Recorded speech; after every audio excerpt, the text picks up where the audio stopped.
In the early 1980s, Cannon Films purchased the rights to the Death Wish franchise from producer Dino De Laurentiis. That's right, it's a rape revenge film with all the color and style of Breakin' and the Apple. I see nothing bad coming of this. Golan Globus's plans for a Death Wish sequel was announced prior to actually securing the rights, which led De Laurentiis into threatening them with legal action unless they kept up their end of the bargain. The original film's director, Michael Winner, was brought on to direct, and when De Laurentiis had second thoughts about selling the rights, he decided to make his own vigilante flick, Fighting Back. Gentlemen, please, there's plenty of muggers on the streets for you to shoot! The original 1974 film was met with controversy upon release. The film was the story of architect Paul Kersey, a man who turns to vigilante justice after the rape of his wife and daughter. The source novel by Brian Garfield was a warning against vigilantism, while the film arguably promoted the concept. The original film is today regarded as a provocative, well-made character study of a man who suffers a great loss and is pushed to the edge during a rise of crime in his city. The sequels, however... When murder and rape are the crimes, Bronson is the only punishment. Charles Bronson, Death Wish 2. Yeah, they got Charles Bronson shooting people! It's like the difference between Taxi Driver and the Punisher! They probably shouldn't exist in the same universe. At least Charles Bronson is the only one to declare revenge on cloudy skies. I realize Cannon Films rushed their movies into production, but they at least could have waited for the buildings to be completed first. Producer Menachem Golan does seem like the kind of person who would hire an actor based solely on his last name being Cannon. Hey look, it was either between this guy or JD New World Pictures. And Lawrence Fishburne III? I had no idea Lawrence Fishburne was old enough for his grandson to be in a 1982 movie. The opening features talk radio telling us about the current crime rate in Los Angeles. Rapes have increased 61% and lesser crimes are up too. I, for one, can't hear my crime forecast without hearing some sweet Jimmy Page beats behind it. Charles Bronson returns as Paul Kersey, who spends his days standing around and listening to people debate punishment for criminals. There are others who believe that prison never cured anyone.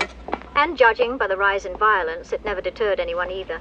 I agree! We need to skip prison and just let Charles Bronson shoot them in the head. Due process is for kids' films. Bronson's real-life wife, Jill Ireland, plays Kersey's girlfriend, Jerry, a local reporter. Bronson insisted on her involvement, probably to see if he and Jill Ireland could outnumber the amount of films featuring both Christopher George and Linda Day George. But who can argue with this chemistry? Oh, and Los Angeles Magazine's gone for my idea of a series of articles on criminal rehabilitation. That's great. Yes, I'm totally interested in what you're saying. Kersey's daughter Carol returns from the original film, here spending her time as a mute who lives in a mental institution due to her rape from the first one. Will she ever come back to me? Will she ever be normal again? You're her father, Mr. Kersey. You can only give her your love. And if that doesn't work, then Bronson will have to make his own war room, where he takes people into the closet and shoots them. Or at least take her out to a flea market and get her some ice cream. What's the worst that could happen? That's all on him. He shouldn't have bought ice cream from a group of street punks. 80s action, where there's always a seedy alley somewhere nearby. He may not have gotten his wallet back, but he teaches the punk a lesson by throwing the guy's knife off camera. And then it's back to ice cream. What happened, Paul? Nothing.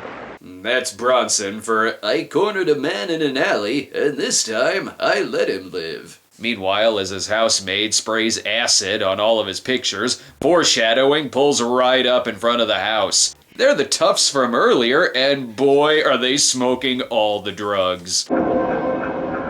Super fine.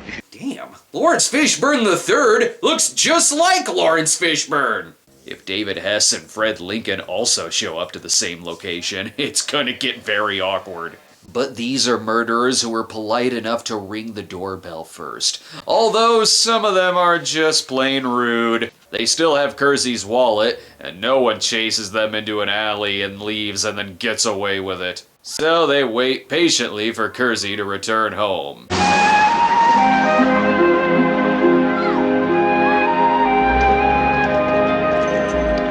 You should probably stay outside. The music is telling me that it's significantly less rapey outdoors. They attack Paul upon entry and kidnap his daughter. Good thing they're covering the mouth of a mute girl. Jerry, however, is continuing her show, The Symbolism Hour. Why do we kill people who kill people? To show that killing is wrong. Because Commando would probably be a really boring movie without it? The original Death Wish portrayed crime as extremely hard to watch, gritty, and gruesome. This movie is just straight up trying to be titillating.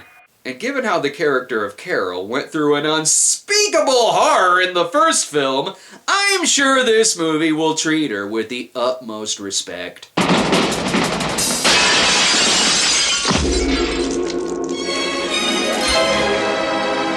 See? I'm sure she died a quick death, being impaled on a fence. And in case you don't remember the first one, we understand that the same sort of thing happened in New York City. Some muggers followed my wife and daughter home from the market. The police there got a very good description of the muggers, too. Yes, the muggers looked suspiciously like Jeff Goldblum. And just watch how this movie breaks the news to Kersey about his daughter. We just got some news about your daughter. How is she? She's been better. If you're upset that I've forgotten the rape and murder of the housemaid, that's alright. The movie has also forgotten it. Although, what did she say earlier? There are those who say heavier prison sentences and an increased police facility are enough. Yeah, I'm one of them. Oh, she believed in the system, so I guess she deserved to die. While his daughter survived the first film, his wife was murdered in the attack. So now when he visits his wife's grave, he needs to go to New York, while his daughter is in LA. That's convenient. At least he knows it was you all along, Mr. Son. A good morning coffee is always served with 2 spoonfuls of justice and a cup of comeuppance. Oh, he's gonna build a fire so he can make his own sun and then shoot it. But it's back to work. He's building a model so that I can make a Zoolander reference, but sorry, not biting. And here's the producer's motto in a nutshell. I don't give a damn about awards. Oh, don't say that. This movie was nominated for Worst Picture at the Stinkers Bad Movie Awards, but lost to Inchon. Huh. So somebody actually has seen Inchon. Now back to designing exterior shots for T.J. Hooker episodes. While in the original film, Kersey was a broken man full of desperation and conflict. In this, it simply feels like he was just waiting for an excuse to go kill some people and eat a bucket of chicken. At least he knows for sure that Patty Smythe and Scandal didn't do it. Well, I guess this is a thing I'm doing now. Sure is a lot of inner conflict I'm going through. But he has picked a great hotel for it. See? The light turns on the movie's slick riffs. The movie was also nominated for a Razzie for Worst Original Score. This is the same year that they nominated Ennio Morricone's score from The Thing. Because of course they did. But look at how this movie uses its music.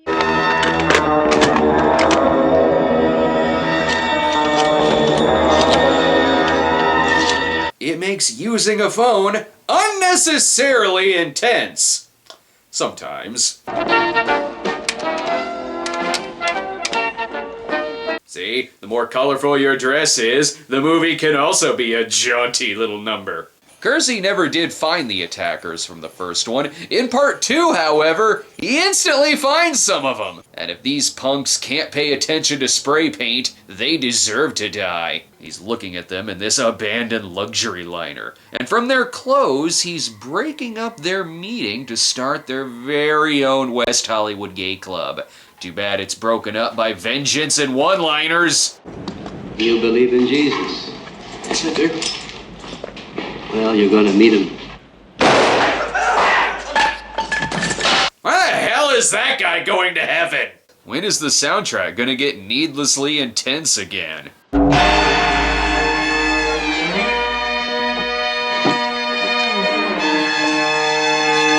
Duct tape! Kersey's shenanigans have already made guy in a chair in an empty room news. He spends his time in his hotel room and at home because who would want to eat a bowl of cereal in this dump? Also, the hotel room is much closer to the arcade, and Charles Bronson has to get his crystal castles on. Plus, he stops this assault on William Shatner and his wife. There you go, get those tits out. What would this movie be without a sad erection? One guy gets away, and the set designer spills blood all over the ground. Kersey is certainly an amateur. He's walking around with absolutely no cover, where any piece of machinery can just jump out at him, but while still leaving him room for a one-liner. Goodbye. That guy ain't gonna meet Jesus at all! The victims, however, meet up with the social commentary police. He was a very good citizen, that's what he was. He was a killer. That guy saved our lives, damn it. Where the hell were you guys, giving out parking tickets? Don't call these police unless you want to get stuck in a very topical argument. Honey, if you could not pick at my bullet wound, that would be great. The cop in charge of finding Kersey in the previous film was Detective Ochoa, played by Vincent Gardenia. But that doesn't mean that he's the Los Angeles vigilante. No, sir. Oh no, playing sick isn't gonna get you out of this movie, Vincent. At the end of Death Wish, Gardenia finds the mysterious vigilante, but lets him go by telling others that he was simply just another mugging victim. But here... Paul Kersey now lives in Los Angeles. You suggesting that Kersey's out there killing again? Paul Kersey was an interesting man. He'll just openly tell anyone, and it sounds like Paul Kersey was given the superhero defense of non-prosecution. We had him and we didn't prosecute. A damn good reason. Street crime was down 50%. The LAPD sends Ochoa to meet with Paul to make sure that if caught, Kersey won't spill the beans that the NYPD let him go. I guess that's easier than just simply prosecuting him. The first film actually ended with Paul moving to Chicago, but since I guess there's no crime in Chicago, he moved to LA. We do get to see the seedier nightlife of LA though, such as this wig shop, which sells the perfect look if you're a 70s porn star or posing for an FBI Most Wanted photo. Hey, he's even run into Juan! What's up, Juan? Boy, this sure is street life through a microscope. This is gonna get intense. And then Bronson shot him for public drunkenness. And for not sharing. Not that Detective Ochoa seems any less addicted to the sauce. I'm going back to the hotel. I want to lie down. A nap sounds better to Vincent Gardenia than continuing this movie. Just watch as he actually breaks into Jerry's apartment to lay down. It's all right, Miss Nichols. I'm a policeman. So you could just break into someone's house to fall asleep on the chair? I'm not sure that's a thing. One thing's definitely for sure, Ochoa is a narc who spills all the beans to Kersey's girlfriend. He killed 9 people in New York City 4 years ago. Wait, 4 years ago? This movie was made 8 years after the first Death Wish. So you're telling me this is taking place in 1978? Super fine. Bullshit, this is 1978! Hopefully Jerry picks a subtle way to bring up these accusations. Where do you think I've been? Killing muggers? So she finally saw one of his movies. I sure hope it was Once Upon a Time in the West. Paul denies his addiction to killing muggers, so let's see how this sits with Jerry. Stay the night? I thought you'd never ask. It's not that she believes him, it's just that vigilante justice happens to be her fetish. That and mustaches. The soundtrack gets extra confusing, as I'm pretty sure the Jaws theme starts playing.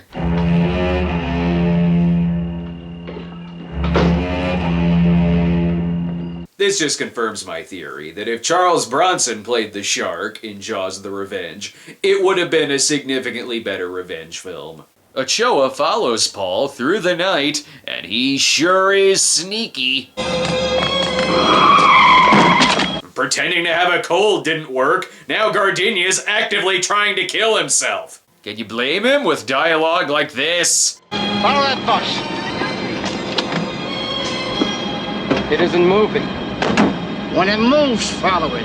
The cab driver doesn't know how bus stops work. That's a thing that just happened. You know, while adding Electric Boogaloo as the subtitle to any sequel is a joke that got old decades ago, this is one of the only times where it's slightly appropriate. Why is it so easy for him to find the rapists in this movie? Good, they're delivering all the ammunition needed for Death Wish 3, and Cowboy Curtis is gonna love these 6 shooters. They better have a good reason for bringing Ochoa back for this.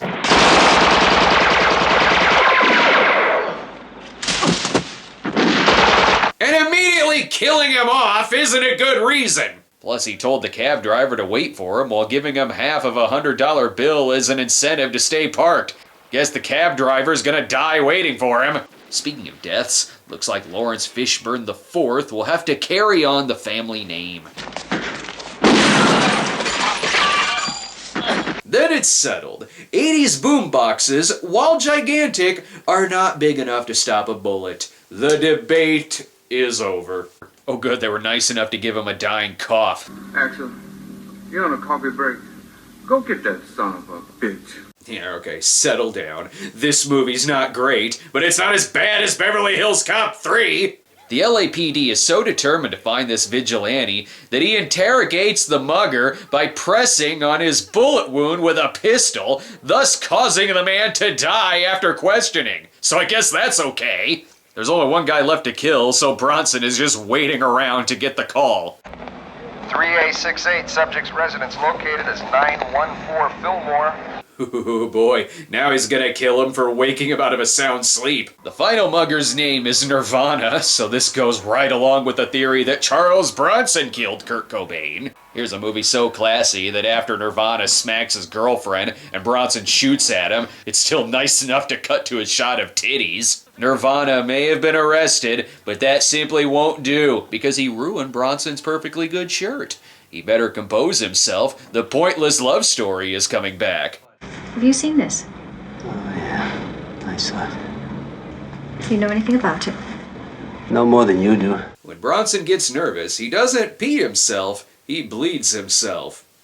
That's kind of badass. But Nirvana has the old I was on drugs excuse to escape jail time. But psychiatric testimony indicates that he was under the influence of PCP, a mind-altering drug. Whoa, I stand corrected. It is a good defense. No one told me it was PCP.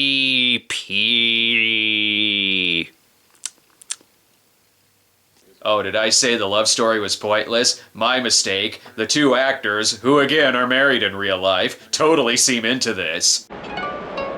Will you marry me?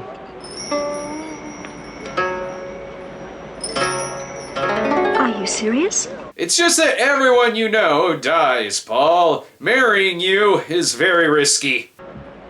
Let's get smashed. And that's why she needs to get drunk in order to go through with it. But before they can run off to be married, Paul steals the ID off a badge at the mental ward so that he can make his own ID, thus sneaking in to kill Nirvana. Luckily, Charles Cyphers is manning the door, so he brings up Annie Brackett. That way they can both bond over the loss of their daughters. That'll get him in just fine, and even have a jolly commentary about therapy. It's all done with kindness now. Isn't that right, Doctor?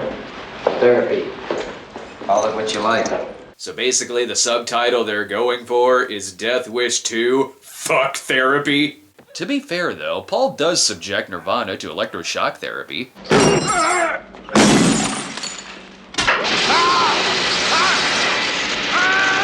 Yeah, man, the guy probably won't kill anyone else again. Paul, you are in so much trouble. I'll give you 3 minutes till I ring the alarm.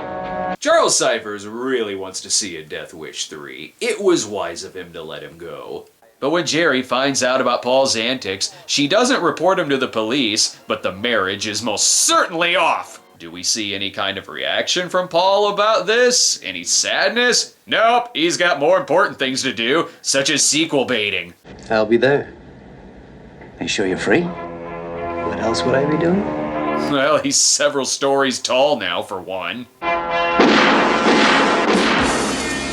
And he's shooting at random buildings. Why would a building rape someone? The man has gone insane! Death Wish 2 was a success at the box office, but a flop with critics, earning a rare 0 stars from Roger Ebert, which is shocking. The first film was from the writer of Anatomy of a Murder and The Poseidon Adventure, while this film was from the writer of America 3000. Who would have guessed it wouldn't be as good? While the film was written off as pointless exploitation, the filmmakers insisted the movie raises serious issues, such as the deteriorating state of our criminal justice system. See, so long as at some point you have a couple of characters argue about whether it's okay to shoot random muggers on the streets, let all the titties hang out that you want.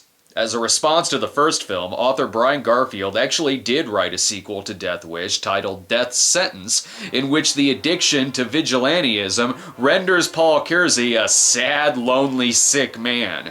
Shall we show more of the trailer to prove even further that they decided not to go with that?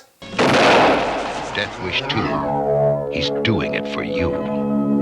But I didn't ask for this! A film version of Death Sentence was, however, made in 2007 starring Kevin Bacon. And as for the film Death Wish 2, I'm sure the actions of Paul Kersey took care of all the crime on the streets. Bronson's back in New York, bringing justice to the streets. Charles Bronson, Death Wish 3. Okay, seriously, people, you need to stop hanging out with Charles Bronson. Sure, he'll avenge your death, but at the end of the day, you will still die!